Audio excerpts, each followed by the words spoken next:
मुझे पता चलता कि मेरे हस्बैंड को ये चीज़ नागवारा गुजरती है, मेरा शोबिर छोड़ना। 3 साल तक इस बंदे को मैंने बिठा के खिलाया।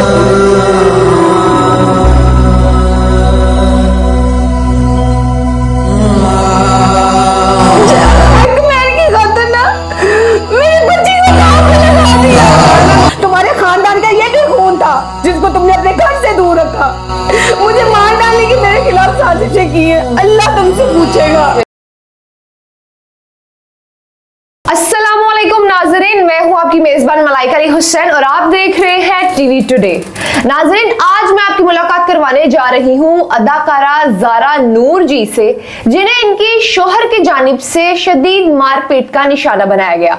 मुकम्मल कहानी क्या है जानते हैं ज़ारा जी से। अस्सलाम वालेकुम ज़ारा जी। वालेकुम अस्सलाम। कैसी हैं आप? मैं ठीक हूँ। अच्छा ज़ारा जी, मुझे ये बताइएगा, सोशल मीडिया पे अक्सर वीडियोस मैंने आपकी देखी हैं, ठीक है, और ये रिसेंटली वाकया जो है वो पेश आया। मुझे बताइएगा मुकम्मल कहानी क्या वाकया हमारे देखने वाले नाज़रीन को बताइएगा। जी, मेरा इसके साथ ताल्लुक़ तकरीबन कोई 2021 में हुआ था। 1 साल ये मेरे रिलेशनशिप में था, ठीक है, और 1 साल के बाद हमने शादी का फ़ैसला कर लिया। और शादी जब हो गई तो फिर ऑब्वियसली अल्लाह ने एक औलाद से नवाजा मुझे। 2 साल की मेरी बेटी है जी, इस टाइम पे उसकी एज, ठीक है। और क्या कहते हैं, उसके बाद से ना ये सिलसिले, जब मेरी बेटी पैदा हुई तो तब ये सारे मामला जो है ना वो शुरू हो गए, मारपीट के भी हो गए। और पता चला कि इस बंदे के पास कोई चीज़ नहीं है, बस ये औरतों को ट्रैप करके जो है ना उनसे शादी करता है, मतलब किस तरह से भी उनको फंसा के उनसे शादी करता है। फिर जो कुछ भी होता है सब पास बैठ के खाता रहता है, ठीक है। जब इसका मतलब निकल जाता है फिर उनको तलाक दे देता है, छोड़ देता है। ये है इस बंदे का मतलब जो है मेरी ज़िंदगी में जो किरदार था। अब मैं ये झूठ नहीं बोल रही हूँ, मेरा अल्लाह जानता है। मैं आप लोगों को एविडेंस चाहिए होंगे, मैं सब एविडेंस देने के लिए तैयार हूँ, ठीक है। मेरी शादी होती है इसके साथ, मैं मतलब शोबिस छोड़ देती हूँ। जब मैं शोबिस में होती हूँ तो मैं अरूज पे होती हूँ, तो उस टाइम पे मैं ये फ़ैसला करती हूँ कि यार मुझे अब जाहिर सी बात है बेटी है, मैं शोबिस को टाइम दूँ या मैं घर को टाइम दूँ, बच्चे को टाइम दूँ, तो वो मैं शोबिस से किनारा कशी कर लेती हूँ, ठीक है। लेकिन मुझे पता चलता है कि मेरे हस्बैंड को ये चीज़ नागवारा गुजरती है, मेरा शोबिस छोड़ना। और मैं उसको कहती हूँ यार मैं बच्चे को देखूंगी या मैं शोबिस को देखूंगी, आप खुद देखो। तो ये कहता है मेरा कारोबार नहीं है, मेरे मामलात कुछ ख़राब हो गए हैं, तो आपको मेरा साथ देना चाहिए। और मैं ना बड़ी बीमार हालत में होती हूँ और बच्ची मेरी 4 मंथ की हो जाती है और मेरे पास कोई मतलब मेडिसिन वगैरह के पैसे नहीं होते और मैं बड़ी बुरी हालत में होती हूँ। उस टाइम पे मैं बच्ची को गोद में उठा के ना तो मैं कमाने की तरफ चली जाती हूँ, मतलब लाइफ में बैठती हूँ, मुख्तलिफ ऐप्स पे काम करती हूँ, सही से रात बच्ची को गोद में बैठ के बिठा के मैं काम करती हूँ। ये कि चलो इस मर्द का मैं सहारा बन सकूँ, इसके पास काम नहीं है। इसी तरह कर करके ना मैं जो मेरी जमा पूंजी होती है वो भी मैं लगा देती हूँ इस बंदे के ऊपर, थोड़े थोड़े करके, कभी कारोबार की मद में, कभी किसी मद में। ये मुझसे पैसे लेता रहता और खाता रहता है। लेकिन ये 2 साल गुजर जाते हैं, स्टिल इसके पास कोई जॉब नहीं आती, कोई कारोबार नहीं करता, खा पी के वो साइड हो जाता है। एक दिन ऐसा मुझे पता चलता है कि इसकी ज़िंदगी में ना कोई और है, ठीक है। जब मुझे ये पता चलता है कि ज़िंदगी में कोई और है, पूछती हूँ कि क्या मतलब तुमने वो बच्ची की और अपनी और इसकी फैमिली एक पिक्चर ना मैं टिकटॉक पे लगा देती हूँ, तो मुझे मैसेज मिलता है कि यार इस बंदे ने ना कहीं और मतलब शादी की हुई है। मुझे वो कहती है कि ये मेरा हस्बैंड है। मैं कहती हूँ ये आपका हस्बैंड कैसे हो सकता है, ये तो मेरा हस्बैंड है और मैं 4 साल से इसके साथ हूँ। तो वो कहती है कि मैं भी 4 साल से इसके साथ हूँ, बल्कि 2018 से मैं इसके साथ हूँ, मेरा निकाह हुआ इसके साथ 2 साल हो गए। मैं उनसे प्रूफ मांगती हूँ, मुझे प्रूफ दे देती हैं। फिर मैं इससे पूछती हूँ तो ये मतलब उस बात पे हमारी ना लड़ाई झगड़ा मारपीट जो है ना वो शुरू हो जाता है। वो सिलसिला मारपीट का, ये मुझे मारता पीटता। मैं पूछती, जब जाहिर सी बात औरत को दुख होता है, जब वो आपको बिठा के खिला रही है तो वो फिर आपसे पूछेगी ना कि ये जब मैं मुझसे भी खा रहे हो, फिर बाहर भी मुंह मार रहे हो, आखिर क्यों मतलब ऐसा कर रहे हो। फिर जनाब जी इन्होंने जो क्या कहते हैं, एक इसकी घर में जो है इसके चाचा की बेटी है, उससे इसकी 15 साल की बेटी निकल आती है। पहले इसने कहा कुछ भी नहीं है, फिर वो 15 साल की बेटी भी नहीं। पहले ये कहता है मेरा माँ बाप मरा हुआ है, मेरे आसपास कोई नहीं है, मैं अकेला ही रहता हूँ, मतलब कोई नहीं, मेरे बहन भाई कोई नहीं साथ होते। फिर बहन भाई भी निकल आते हैं, बीवी भी निकल आती है, बच्ची भी निकल आती है। ठीक है, इस तरह ये सारे झगड़े जो है ना वो शुरू हो जाते हैं। और अभी पहली शादी का आप बता रही हैं? जी, पहली शादी, फिर दूसरी शादी, फिर तीसरी, फिर चौथी शादी। चौथी शादी, चार शादियां की हुई है। 4 शादियां की हुई हैं, और अब वो उनसे ऑनलाइन किसी से निकाह किया। आपके साथ 5वीं शादी थी?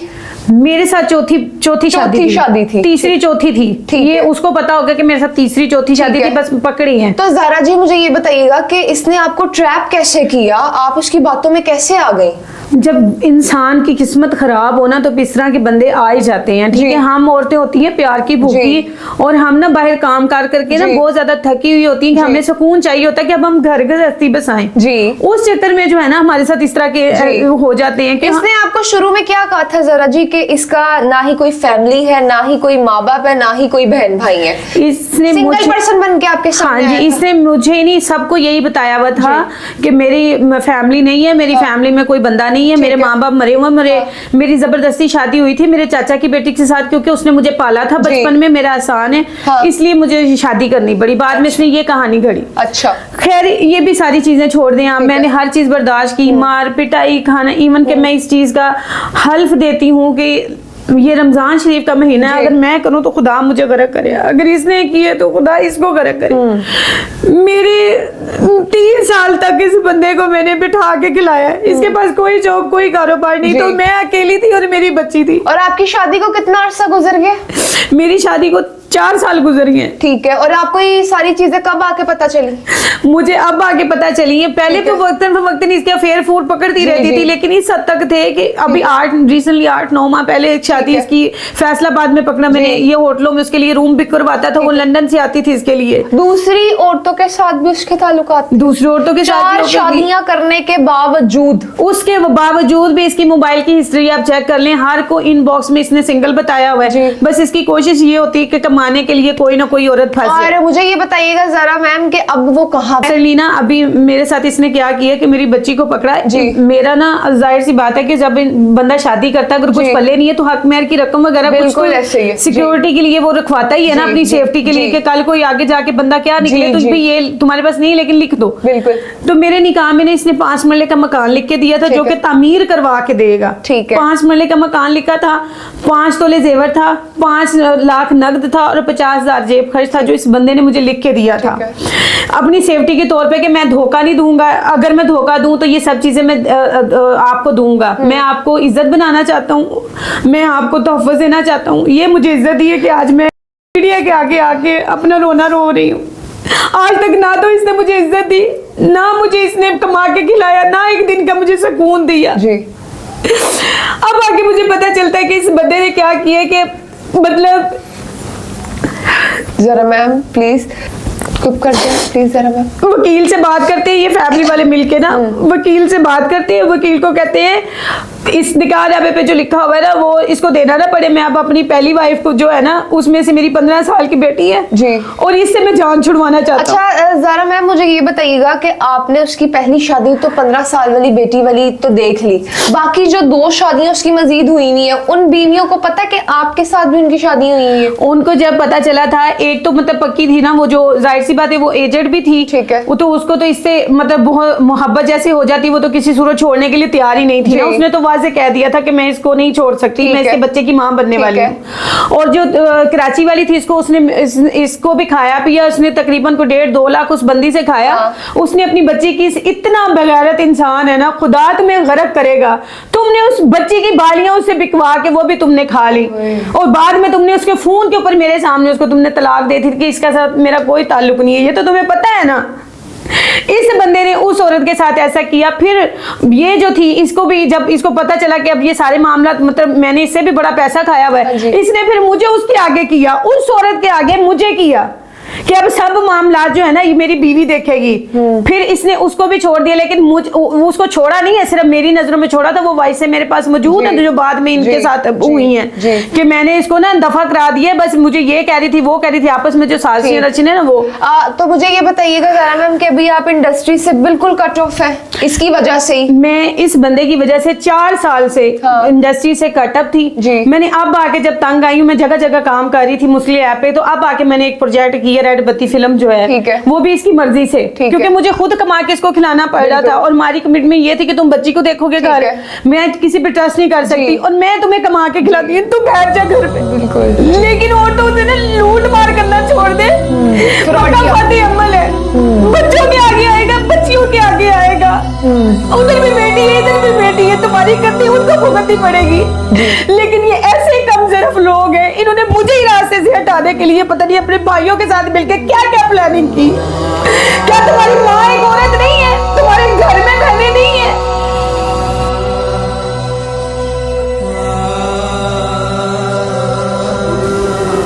तुम लोगों ने मेरे खिलाफ जो प्रोपेगेंडा किए मेरे खिलाफ नहीं किए थे, अपनी औलाद के लिए किए थे, मुझे रास्ते से हटाने के लिए, मुझे बाहर डालने के लिए तुम लोग साजिश रच रहे थे।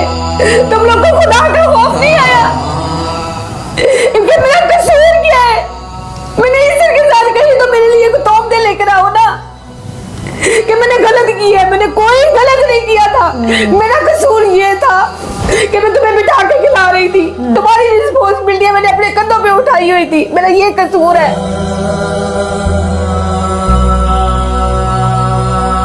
और मैं उसी के लिए आज सलील हो रही हूँ।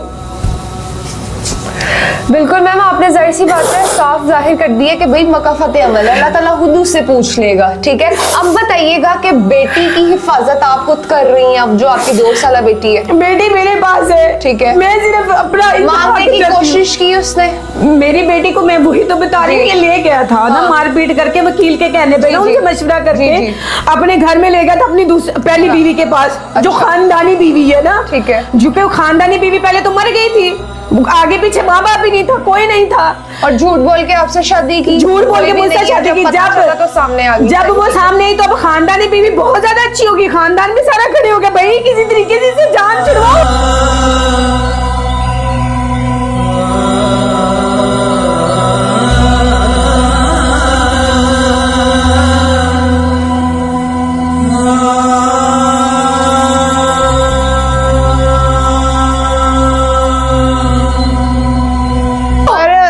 ज़रा मैम मुझे ये बताइएगा कि आपकी जो फैमिली है, ठीक है, उन्होंने कोई आपके लिए कोई इनिशिएटिव ली है या कानून का आपने कोई सहारा लिया है? मेरा बाप सर पे नहीं है जी, ठीक है, माँ मेरी बहुत ज़ईफ है, वो इतनी क्या है कि हम मुझे कोई बात बताते नहीं है, ठीक है।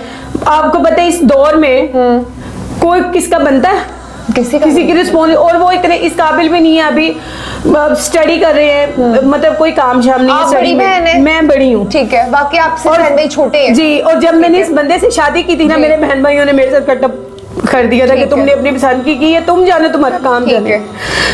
फिर उसके बाद मुझे दुख इस चीज का है, जब मैं अपनी बच्ची को इनके दरवाजे पे लेने के लिए गई, इसने मारा, इसके साथ मिलके जो इज्जत देने की बात करते हैं ना औरतों को, इसने मारा, इसके भाई ने मारा, मोहल्ले में खड़े होके मारा। मैंने उधर 15 पे कॉल की, मैंने पुलिस बुलवाई, पुलिस के सामने इन्होंने मुझे बच्ची दी। अच्छा, बच्ची इनके घर से 3-4 दिन तक बच्ची नहीं थी मेरे पास, ठीक है। इसके भाइयों को फोन किया, मेरी बच्ची दे दो, ये मेरी बच्ची।